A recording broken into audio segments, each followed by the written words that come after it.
When you're lying in bed at night, do you ever randomly remember some relatively minor social missteps or poorly chosen words you did/said years earlier, and then beat yourself up over it, even though it really wasn't a big deal? If so, what happened? In 7th grade, a cute girl asked me to sit next to her. I said my mom won't let me sit next to girls. My mom said no such thing. If you said cute girls you'd have been a total baller. So close. That level of smoothness eludes me to this day. I accidentally mixed up an inside joke with the wrong friend group with disastrous results. Friend group #1. The joke was when someone calls and asks who's all there, we would add Daryl to the list of names. Daryl wasn't a real person. The joke wasn't really funny and made no sense out of context, but I guess that's why it was an inside joke. Friend group #2. I was hanging out playing some drinking games with a bunch of people that I hadn't hung out with in a while. It was a kind of get together to remember a friend that they had who had recently died in a car accident. I didn't know him that well, but I was always down to party. Anyway, the phone rings and the person who answered started listing off names. Sorting my cards for another round of presidents and arseholes, I offhandedly said, "Hey, and Daryl." It was the typical record scratch moment where everyone stopped and looked at me. Daryl was the name of the friend who had just died. This happened in 2002, and I still think about it all the time. When I was in 5th grade, our teacher said a joke in front of the class and everyone laughed, including myself. After the laughter died down, a girl looked up at me and said, "You have a really damn disgusting laugh." I became so self-conscious about laughter since that specific day, and after years I have trouble actually laughing. My brain kinda made it a habit to just smile or slightly chuckle at something, even if it is really funny. Edit. The girl's last name, when translated from my native language to English, is Cock. Have a nice day. I went through a phase where I scolded people for reading Harry Potter because my parents told me it was evil. Lots of awkward situations because of that. Junior prom, I blurted out during dinner to my date, "I'm so bored," and I have no idea why it came out of my mouth. I'm pretty well mannered and quiet. I forget how I tried to play it off, but I felt so bad. I was sitting in a small group of friends in school, and my crush, literally the love of my life at that point, admitted she liked me. It was the happiest moment of my entire life. So naturally I said ooh, in front of everyone. This was 2nd grade, and I still think about it weekly. My friend in 2nd grade made fun of me for liking a girl.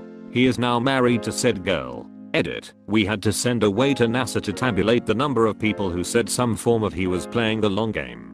I'll keep you guys posted. For most of my education, I went to public school, and like most kids, I was socially awkward.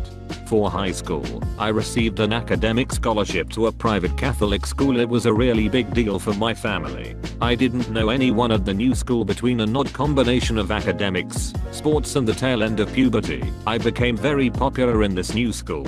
I wasn't used to the attention and it definitely got to my teenage head. Nearly all of my social circles became around the new school, and not with my old local friends. I'm in my junior year. I head to a McDonald's for lunch with a few friends from the new school working the counter. I see a girl who I used to go to public school with, that I used to have a crush on. She just lit up when she saw me. She was so excited, and I was a shitty teenager and I just ignored her. I pretended I didn't recognize her. She looked so deflated when I didn't acknowledge her. Note this was the 90s. My family moved a few times after that. I settled down in a different part of the country after university. I never made it back to that town. I've relived that asshole moment for years now. Fast forward to one of those nights when I relive that moment and I decide to look her up on Facebook to apologize. I find out she died 10 years ago in an auto accident. Since I found out her fate, I feel even more awful about that moment. This one makes me feel bad. Damn. When I was 11, it was my first day at a new school and all the other students were also new. The maths teacher started our first class by asking each of us about our education background, what school we came from, what they taught in our last year's maths class, etc. Just trying to get a general idea of what kind of students he was dealing with. Thing is, I was so nervous that I spaced out for a bit and got lost in my overthinking mind, so I didn't hear the teacher's questions to my classmates. When it got to my turn, The teacher just said, "Now tell me about you," assuming I understood what kind of information he was expecting. I just went straight into a monologue that started with, "So I was born in the south zone of the city, but my mom decided to move to our current neighborhood a few months after divorcing my dad," and went on and on giving some very specific details about my short life. Everyone had a really confused look on their faces, and as soon as I realized the teacher was also completely lost, I stopped talking and went instantly red. The teacher then said, "That's all really great, but I was only interested in what happened last year, not the last 10. And everyone started laughing. Next day nobody remembered it anymore, but 12 years later it still comes to mind in pretty random moments. Edit, a typo. I think that is the key takeaway from these stories. No one remembers them but you. Freshman year of high school. It was one of those days before school starts, and you meet your teacher and your parents are there. My teacher was handing me a piece of paper and I didn't see the paper, so I shook his hand.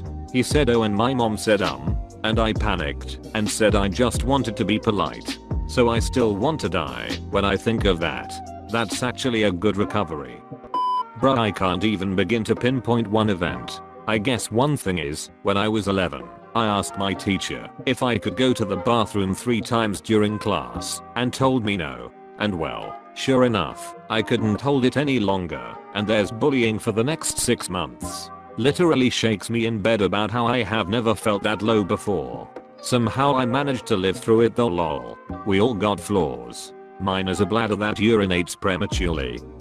I was visiting Portland for a wedding that lined up with my birthday as well. We went out to celebrate and finished the night at a karaoke bar. Realizing I'm too drunk to sing, I picked "My Name Is" by Eminem as my song to perform.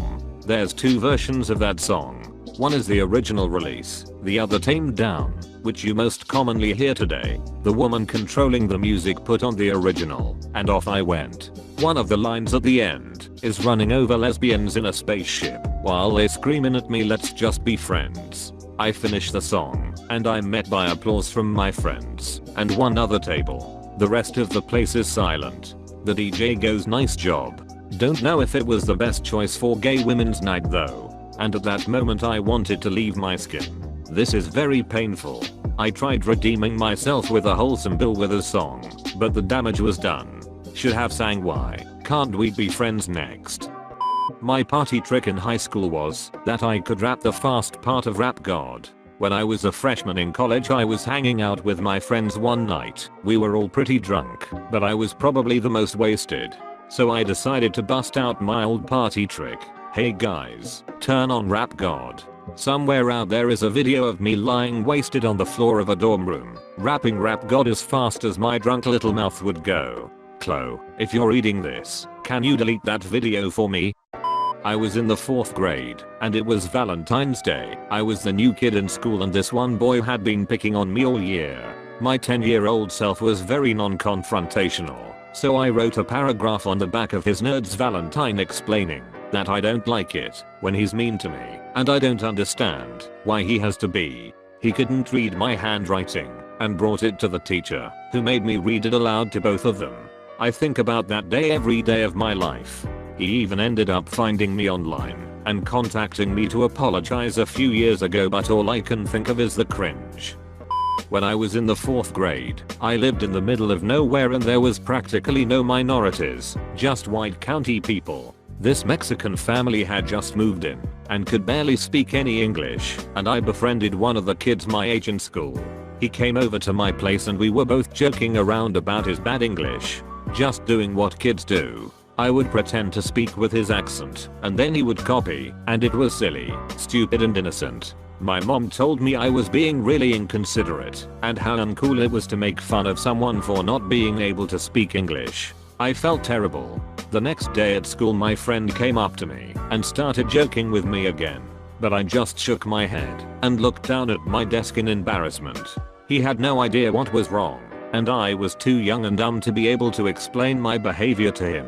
As I grew older, I spent probably 20 years thinking about that day and how much of a shit I was to be friendly one day and then without explaining anything just stop talking to him out of embarrassment. I felt really bad about it for a long time and often laid awake at night thinking about it. I ended up finding him on Facebook about a year ago and we friended each other, so I told him how bad I felt about it and apologized. He just laughed it off and said it was no big deal, and he was still really thankful to find someone as friendly as me when he didn't know anyone here.